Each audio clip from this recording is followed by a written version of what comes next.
Eh bien salut à tous, on se retrouve aujourd'hui pour une petite vidéo un petit peu spéciale. Je vais vous expliquer en gros comment faire pour faire construire votre maison pour devenir propriétaire. C'est ce qui s'est passé pour moi, c'est ce qui se passe pour moi en ce moment et je vous raconte tout ça en direct, en live. Alors, ça veut dire que donc, être propriétaire, construire votre maison. Donc comment ça se passe? Quand vous construisez votre maison, en fait, au début, vous avez bien sûr les murs, le toit, les portes et les fenêtres. Tout ça, il faut avoir des artisans. Pour avoir les artisans, il faut avoir de l'argent pour pouvoir les payer. Et c'est un constructeur qui propose ses services pour pouvoir faire construire votre maison, afin que vous soyez propriétaire. Donc, nous avons acquis un terrain, donc c'était une donation, nous avons acquis un terrain, et par rapport à ça, on s'est dit, bah, pourquoi pas faire construire, voilà. Vu qu'on est en CDI, tous les deux, on s'est dit, bon, on a quand même les moyens, voilà, on va pas viser plus haut non plus, et donc voilà, donc on s'est lancé là-dedans. Donc je pourrais pas vous donner malheureusement le nom du constructeur. La seule chose que je peux vous dire, c'est qu'il est numéro un sur le marché national de l'immobilier. Voilà. Il fait des petites pubs de temps en temps, voilà.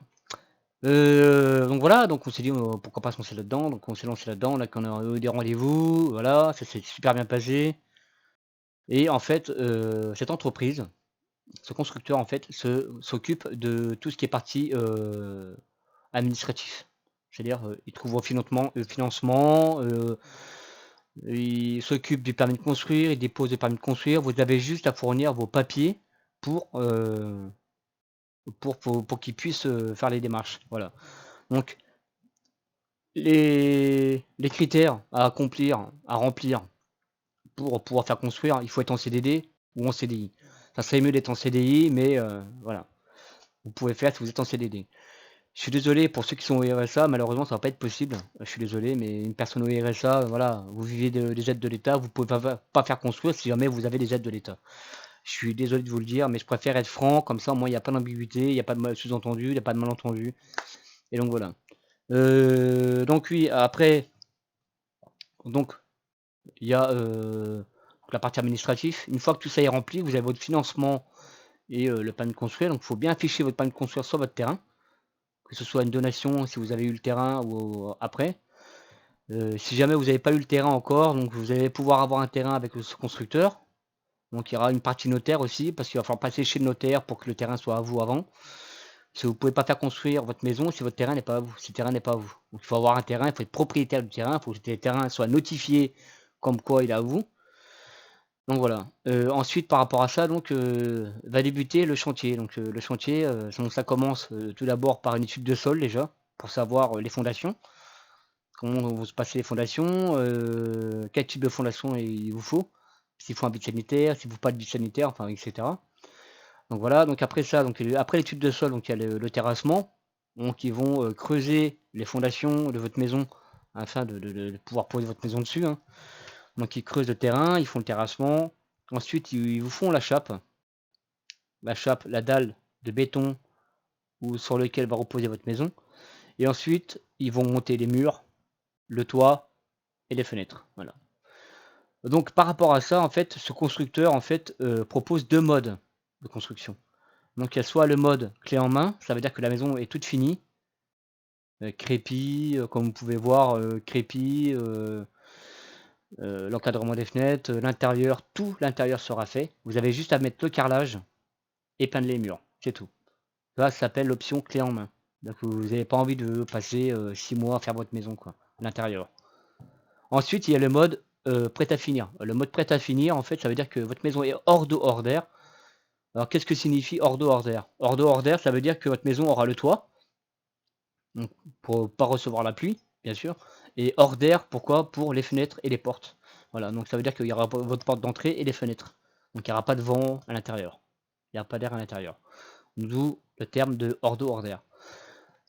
Donc voilà, donc une fois que votre maison est hors d'eau, hors d'air, vous aurez à finir tout l'intérieur. Ça veut dire que vous devez faire, les cloisons, l'isolation, la peinture, le carrelage, installer les toilettes, installer votre cuisine, installer vos luminaires, toutes vos lumières. Il y a juste le poêle à granules qui vous sera fourni dans le contrat. et le ballon d'eau chaude thermodynamique. Pour l'instant, hein, c'est ce que je vous dis sur le moment, quoi. C'est ce qui s'est passé pour moi. Donc, vous avez juste à installer tout ça. Donc, n'ayez pas peur. Il y a un guide de montage tout simplifié. Voilà, faut pas avoir peur. Même des gens qui sont pas bricoleurs, ils y arrivent. Donc voilà. Moi, je suis un peu bricoleur et franchement, je trouve ça à l'aise. Vous avez aussi donc à installer la plomberie, tout ce qui est plomberie pour pouvoir attirer l'eau et l'électricité. Donc l'électricité, en fait, c'est une pieuvre. C'est un petit boîtier avec des gaines qui sortent comme une pieuvre, comme une araignée en fait. Et en fait, vous avez chaque gaine à aller mettre, à faire ressortir au niveau de vos pièces. Donc le L12, il va dans la chambre 1. Le L13, il va dans la chambre 2. Le A14, il va dans le salon, etc. Donc voilà. Donc pour l'eau, c'est pareil, c'est exactement pareil.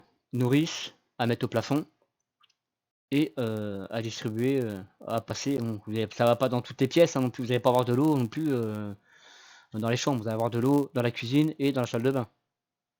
Et dans les toilettes, bien sûr. Voilà. Donc après ça, une fois que tout est passé, vous avez fait votre intérieur, le Conduel va passer. Le Conduel, qu'est-ce que c'est? C'est une entreprise basée sur l'électricité qui va venir vérifier votre installation électrique. Donc si vous avez fait du prêt à finir, ça veut dire que c'est vous qui avez installé l'électricité. Donc ils viennent voir si toute installation est aux normes. Si jamais l'installation n'est pas aux normes, vous n'avez pas le droit, ils vous donnent pas d'attestation comme quoi c'est conforme à l'installation. Et donc vous n'avez pas le droit d'habiter votre maison, dans votre maison. Il vous faut l'installation complète et conforme de l'électricité pour pouvoir habiter dedans. C'est tout à fait normal. Si jamais vous mettez une prise de courant juste au-dessus de votre baignoire, ou à l'intérieur de votre douche, ça va pas aller. Voilà, il faut être un petit peu aware, comment dire. Et donc voilà. Donc une fois que vous avez tout ça, vous allez pouvoir aménager. Donc, vous allez devoir déménager. Vous allez payer aussi des taxes, parce que quand on devient propriétaire, on a des taxes à payer. Donc la taxe, selon votre crédit, selon le crédit et selon l'agence, normalement votre taxe d'aménagement, je parle bien, la taxe d'aménagement est compris dans le crédit. Si jamais c'est pas fait, il faut le demander. N'oubliez pas de demander avant que dans votre crédit soit inclus la viabilisation du terrain, c'est-à-dire de l'extérieur de la maison au niveau de la route jusqu'à chez vous, que ça soit pris en charge dans le crédit. Il y a aussi la taxe d'aménagement. Parce qu'une taxe d'aménagement, ça varie entre 1000 €, ça peut aller jusqu'à 1800 ou voire 2000 €, ça dépend où c'est que vous habitez. Voilà, donc faites bien attention à ça. Il faut bien se renseigner et aussi, pas avoir les yeux plus gros que le ventre. N'allez pas demander une maison de 100 m² si vous avez besoin de 80 m². Parce que je peux vous dire que les 20 m², vous allez les payer.